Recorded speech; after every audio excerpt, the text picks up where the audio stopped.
নমস্কার, আবারও একটা নতুন দিনের শুরু। আজ মঙ্গলবার। আমার নতুন একটা ব্লগে সবাইকে অনেক অনেক স্বাগত। কেমন আছো তোমরা সবাই? আমি কিন্তু ভালো আছি। জানো তো, আজও অনেক ভোরবেলা ঘুম ভেঙে গেছে। ভোর 6টা থেকে কারেন্ট নেই, আর এত গরম লাগছিল যে আর ঘুম আসছিল না। তো তারপর তো উঠে গেছি। আর এখানে আমাদের কারেন্টের এত সমস্যা হয়, একটু হাওয়া দিলে কি একটু বৃষ্টি হলেই কারেন্ট চলে যায়। তারপর ছাদের দরজা খুলতেই দেখি ঝিরিঝিরি করে বৃষ্টি পড়ছে। ভেবেছিলাম তো হয়তো ভোরবেলার দিকে প্রচণ্ড ঝড় বৃষ্টি হবে, কারণ কাল রাতে একটু ঝোড়ো হাওয়া দিচ্ছিল। তো ওয়েদারটা বেশ ভালোই ছিল, কিন্তু বৃষ্টি যতই হোক না কেন গরমটা কিন্তু কমছে না। আর তারপর নিচে চলে এসে মামামের জন্য ওটসটা ফুটিয়ে নিচ্ছিলাম। আর আজকে একটু পরোটা তরকারি খাবো, তাই তরকারিটাও সকালে করে নিয়েছি। আর বড় রানী এখানে উঠে বইয়ের ব্যাগ গোছাচ্ছিল, কাল রাতে গুছিয়ে রাখেনি, তাই এখনও গুছিয়ে নিচ্ছে।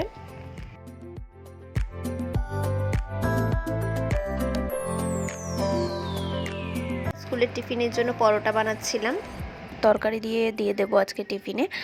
আর জানো তো, ওদের যেহেতু 9:30 থেকে 4টে অবধি স্কুলে থাকতে হয়, তাই এতটা লং টাইম ওদের দুটো করে টিফিন দেয়। একটা হয় 12টার সময়, আর একটা 2টো থেকে 2:30টার ভেতরে, ওটা একটা হালকা টিফিন।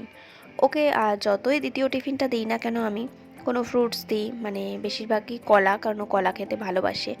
কিন্তু ও বাড়িতে এত ভালোবাসে কলা খেতে, কিন্তু ও সেকেন্ড টিফিনটা একদম খেতে চায় না। এই অরিও বিস্কুট, এইসব ক্রিম বিস্কুট এইগুলো নিয়ে যেতে চায়, আর আমি একদম এগুলো দিতে চাই না ওকে। কিন্তু এবার বাধ্য হয়ে দিতে হয়, কারণ পেটটা খালি থাকার চেয়ে অন্তত খেয়ে পেটটা ভরিয়ে রাখাটা তো ভালো। আর যতই কলা, কাজু, খেজুর এগুলো দিই না কেন, এগুলো বলে নাকি ওর অতক্ষণে ঘামিয়ে যায়, টিফিনগুলো কীরকম জল জল হয়ে যায়, তাই আমার খেতে ইচ্ছে করে না।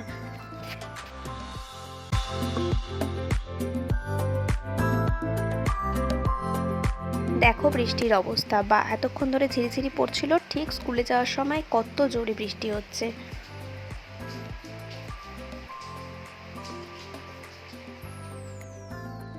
তাও এরকম ওয়েদার থাকলে কি বলতো, মেয়েটা যে এতক্ষণ ধরে স্কুলে থাকে ওই গরমটা অতটা পায় না।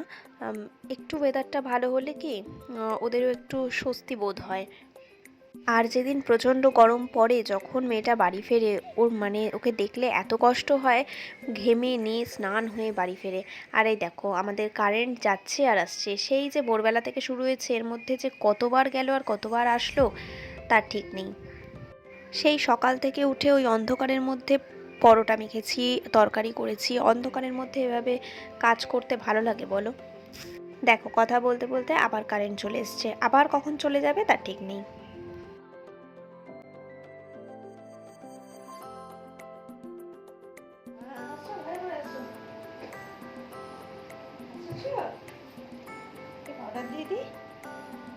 পাউডার দিদি গলাটা তো না, বাহ, মুখটা একটু দেখি। দেখো ছোট রানীর মতো কেউ এত সুন্দর করে চুল আঁচড়াতে পারো, সব বিষয়ে ও পারদর্শী। জানো তো, আমাদের এখানে হোলির আগে মেলা বসে, আর সেখান থেকে আমি এই হনুমানজির মূর্তিটা প্রায় 3 বছর আগে নিয়েছিলাম। প্রতি বছরই ভাবি রামনবমীতে আমি আবার নতুন ঠাকুর এনে নতুন ঠাকুর বসিয়ে পুজো করব, কিন্তু কেন জানি না আমার এই মূর্তিটাকে আর চেঞ্জ করতে যেন মনই চায় না।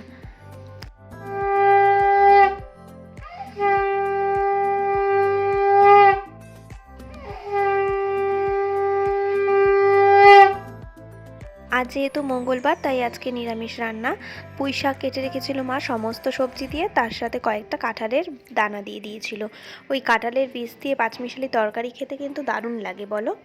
আর কিছুটা দুধ জানো তো নষ্ট হয়ে গিয়েছিল, তো ভাবলাম ওই ছানাটা ফেলে দেবো কেন, ছানাটা তো এমনি কেউ খায়ও না, ছানার তরকারি করলে তাও একটু খেতে ভালো লাগে। আর আমি পনির অতটা ভালোবাসি না যতটা না ছানার তরকারি খেতে ভালোবাসি, কিন্তু এই ছানাটা আবার মাম্মাম আর ওদের বাবা কেউই পছন্দ করে না, ওদের আবার পনির পছন্দ।